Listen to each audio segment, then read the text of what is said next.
Okay, ma'am. Okay, so this is the digital IC trainer we have.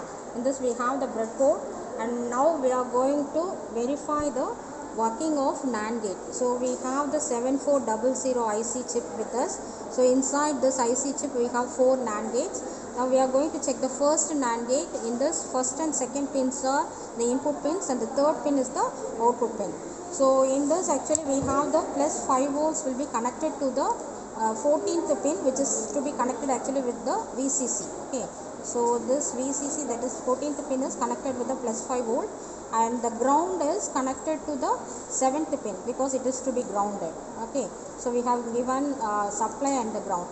Then I have to connect it with the inputs as well as the output. So I have taken the connection from the first pin and it is given to the connection, the input logic level inputs, high or low level logic level inputs, and the second pin is also connected with the inputs, and then the third pin here is connected with the output. So here I have connected it with the output indicator, that is nothing but the LED. So it is here connected with the 7th. Okay, so here we can make connection anywhere.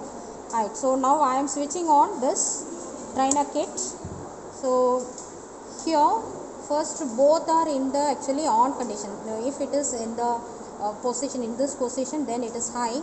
If it is in the downwards, then it is the low condition. Okay, so the switches are in the upward direction, means it is high level. It is in the downward direction, means it is the low level. So both the inputs are low. That is what we actually want to verify. We know the truth table. When both are 0 0, output is 1.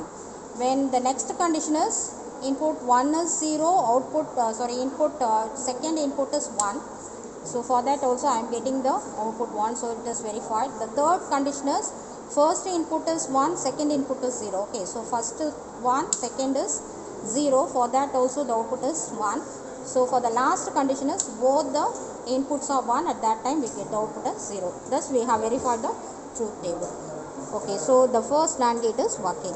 So you can also proceed with the same procedure for verifying the working of second, third and the fourth. Okay, thank you.